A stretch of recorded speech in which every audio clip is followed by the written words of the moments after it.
Hello students. In today's video we have started last topic, gynoecium. This is the last whorl of flower. This is the female part of the flower. So gynoecium is also known as pistil.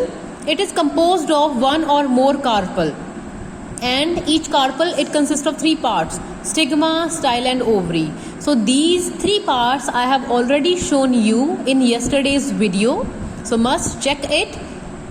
Yesterday we have dissected China rose flower and I have shown you its carpel. It was hidden inside the Monodelphous androecium. So the detailed discussion of gynoecium is here. Stigma is the terminal knob-like part, means जो tip पे लगा हुआ है, end पे लगा हुआ है portion. It may be divided into two or more lobes. हो सकता stigma divided हो सकता undivided हो. One or more lobes can be there. It may assume a feathery appearance. उसके ऊपर feathery structure भी हो सकती है. Stigma is covered by hair or with glandular papillae. हो सकता है स्टिग्मा के ऊपर हेयर लाइक स्ट्रक्चर लगी हो या ग्लैंडुलर स्टिकी सब्सटेंसेस लाइक ऐसी कोई स्ट्रक्चर लगी हो. It serve as the landing place for pollen during pollination. So when pollination occur, pollen grains are received by stigma. वो कहाँ पे fall करते हैं? स्टिग्मा के ऊपर. So this is its function. Style, tubular slender stalk which connect the stigma to the ovary. So elongated tubular structure है जो stigma को ओवरी के साथ कनेक्ट करेगी. Third, ovary. So this is a basal swollen portion. It composed of one or many carpel. तो ये सबसे नीचे वाला पोर्शन है, swollen है. The inner cavity of ovary may be single chamber or divided into several chamber. उसके अंदर chambers हो सकते हैं, खाने बने हो सकते हैं, हो सकता single chamber हो या ज़्यादा chambers हो. And chambers के अंदर present होंगे ovules. Ovules are attached to the ovary wall with the help of a structure known as placenta. तो ये कुशन लाइक स्ट्रक्चर होगी जो ओव्यूल को अटैच करेगी to the ovary. Alright. So after fertilisation, after maturation, जब flower mature हो जाएगा, means after reproduction, ovary changes into fruit and ovule change into seeds. कुछ भी आप कोई भी प्लांट आप देखो, ठीक है, उसके ऊपर कोई भी वेजिटेबल, कोई भी फ्रूट, कुछ भी लग रहा है, तो ओवरी से जो भी चीज़ डेवलप करेगी उसे बोला जाएगा फ्रूट. एंड उसके अंदर जो सीड्स होंगे वो कहाँ से बने? ओव्यूल से. तो अगर इनसाइड सीड हैं तो आपको क्लियर हो रहा है वो क्या स्ट्रक्चर है? That is matured ovary. Alright. Then we can discuss the sexuality in plants. ये तो पहले ही पढ़ा था हमने. In most plant flowers are bisexual. That means they have male and female parts together. But in some plant male and female flowers are separate. So इसमें भी हमारे पास टू कैटेगरीज हैं.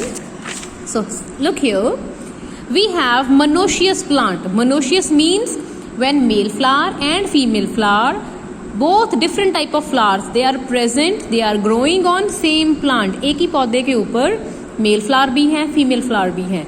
So such plant is known as monoecious. Example maize, cucumber, pumpkin. तो these are the examples of monoecious plant. Next is dioecious plant. Dioecious, male flower, female flower अलग अलग plant के ऊपर ग्रो करेंगे. मतलब एक plant पे सिर्फ मेल फ्लावर होंगे, दूसरे प्लांट पे सिर्फ फीमेल फ्लावर होंगे. So example is palm, papaya. Papaya का आपको पता होगा, तो दो प्लांट्स लगाने पड़ते तब पपाया ग्रो करता. ठीक है. Next is progress check. This is your homework. And last topic is inflorescence and placentation. So you have to just understand the definition. Detail is not required. It is not in your syllabus. Inflorescence क्या है? किसी plant पे बहुत सारे flowers लगे हैं. Now its arrangement, how they are arranged, उसे बोलते हैं inflorescence. So it is a mode of arrangement of flower on the axis of the plant. यहाँ एक और फॉर्म है definition की दूसरी type. Flowers may be arranged in different ways in different plants. So this manner of arrangement is called inflorescence. So you can see here, यहाँ पे एक तरह की inflorescence है, फ्लावर एंड पे लग रहे हैं. ये दूसरी तरह की inflorescence है, फ्लावर एक्सिल में लग रहे हैं. इस inflorescence में देखो अलग अलग ब्रांचेस से फ्लावर लग रहे हैं, बट सारे फ्लावर एक ही हाइट पे एंड कर रहे हैं. ओल्डर ब्रांचेस इलोंगेटेड हैं, यंगर ब्रांचेस स्मॉल हैं. देन हमारे पास ये लास्ट कैटेगरी है inflorescence की, जिसमें स्टेम वाइड हो जाएगी, फ्लैट हो जाएगी, डिस्क लाइक, उसके ऊपर फ्लावर लगे होंगे. So this is example of sunflower. Sunflower एक फ्लावर नहीं है, it is an inflorescence. So next topic हमारे पास है प्लेसेंटा. प्लेसेंटा क्या है? Tissue that attaches ovule to the wall of ovary. Placentation, it is the manner in which ovules are attached to the wall of ovary. किस तरीके से placenta means वो जो ओव्यूल ऐसे अरेंज्ड हैं, हो सकता है ओव्यूल मार्जिन के साथ लगे हुए हों, हो सकता है ओव्यूल बिल्कुल सेंटर में लगे हैं स्टार लाइक स्ट्रक्चर में, हो सकता है ओव्यूल ओवरी में सिर्फ एक ही जगह पे अटैच हो. So these are placentation. किस तरीके से ओव्यूल प्लेसेंटा से अटैच्ड है. Ovule turn into seed after maturation and their different arrangement can be seen in fruits such as pea, tomato, mango and lotus. सभी में अलग अलग तरह का अरेंजमेंट होता है.